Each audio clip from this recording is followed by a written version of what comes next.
Welcome to the other passage and comprehension ability, which was given in UPSC CSAT General Studies 2024, Paper 2. How to approach passage or comprehension ability. First, we have to read thorough reading, sentence by sentence analysis, vocabulary explanations, understanding the passage, answering the questions, and the learning outcome. Today, what is the passage? How to deal with the passage? Read the following passage and answer the items that follow the passage. Answer to these items should be based on the passage only. Now we will read the passage. What it has been given? The flower was not invented to please us. It flaunted its petals and spread its perfume to attract an insect. The insect carries the pollen from flower to flower so that pollen is not carried away by wind and thus not wasted. What we call a flower's beauty is merely a byproduct and a human invention. The perfume is not there to please us. It pleases us because it is there and we have been conditioned to it. What are the questions given in the passage? Based on the above passage, the following assumptions have been made. The author of the passage believes that flowers are creations of nature's luxury. Second is what?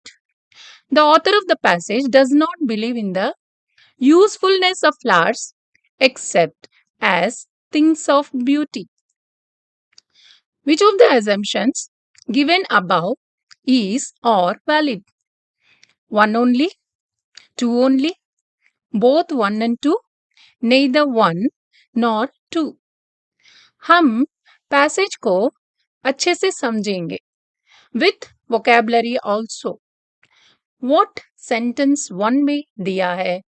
The flower was not invented to please us. इसका मतलब क्या है? फूल का आविष्कार हमें खुश करने के लिए नहीं किया गया था. What is the vocabulary? Invented या क्रिएटेड और डिजाइंड. आविष्कार किया. प्लीज, टू गिव प्लेजर और सेटिस्फैक्शन. सेंटेंस 2 में क्या दिया है? It is flaunted its petals and spread its perfume to attract an insect. अभी हम अच्छे से समझेंगे. फूल अपनी पंखुड़ियां दिखाता है और अपनी खुशबू फैलाता है ताकि कीड़े को अपनी तरफ खींच सके. What are the vocabulary in this? Flaunted मतलब क्या है? दिखाना. Petals, the colorful parts of a flower. Perfume, fragrance, Khushboo. Attract, to draw towards. Sentence 3 में क्या दिया है? The insect carries the pollen from flower to flower so that pollen is not carried away by wind and thus not wasted. अब हम अच्छे से समझेंगे. कीड़ा एक फूल से दूसरे फूल तक पोलन ले जाते हैं ताकि ये हवा से उड़कर बेकार ना हो जाए. What are the vocabularies included in this? Pollen, the powder produced by flowers that is used for reproduction. Wasted, not used effectively. बेकार हो जाना. Sentence 4 में क्या दिया है? What we call a flower's beauty is merely a byproduct and a human invention. इसका मतलब क्या है? जिसे हम फूल की खूबसूरती कहते हैं, ये बस एक बाई प्रोडक्ट है और ये एक मानव आविष्कार है. इसमें वोकेबलरी क्या है? Beauty, the quality of being attractive. By product, Unintended but naturally occurring result. Invention, a creation or design. Sentence 5 में क्या दिया है? The perfume is not there to please us.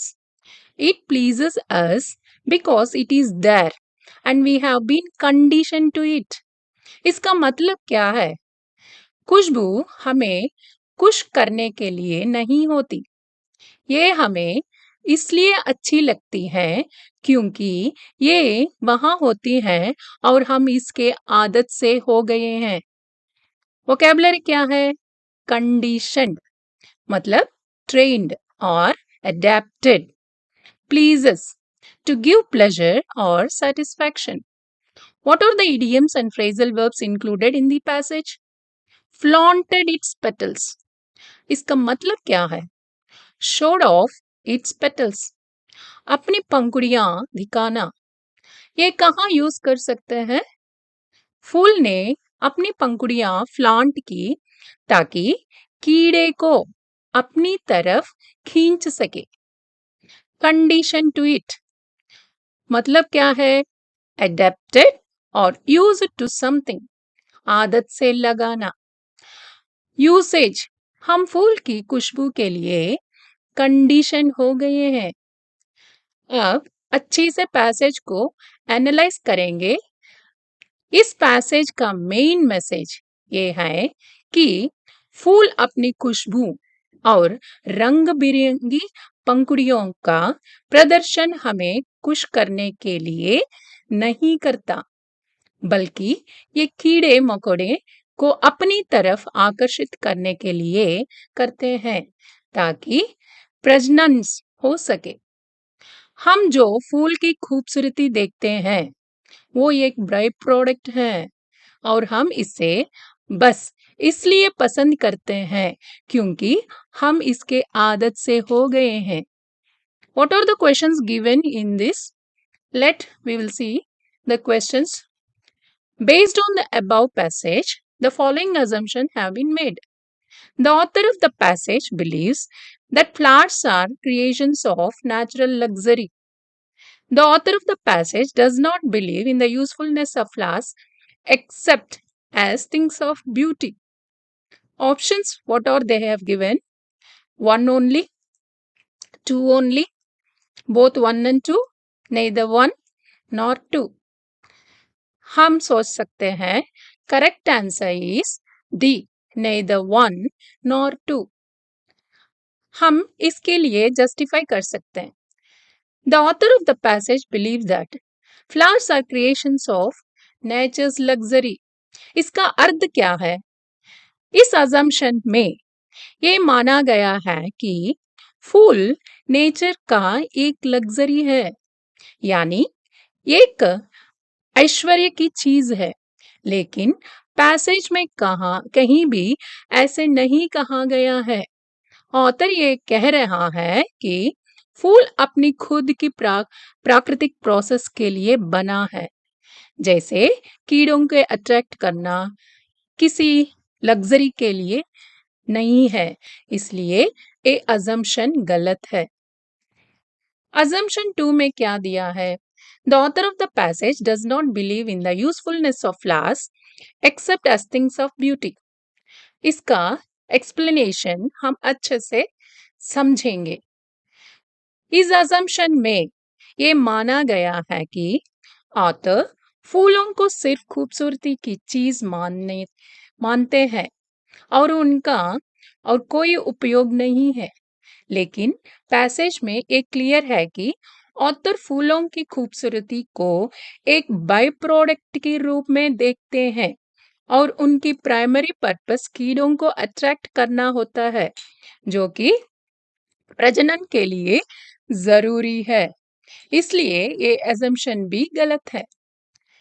Final answer हमने बताया है कि neither one nor two. With this I conclude. If you find our content helpful, please like and share it with your friends and others. Your support motivates us to continue creating regular, high quality videos that can help you on your path to becoming a civil servant. Learn English, learn passage, and subscribe to our channel. Thank you.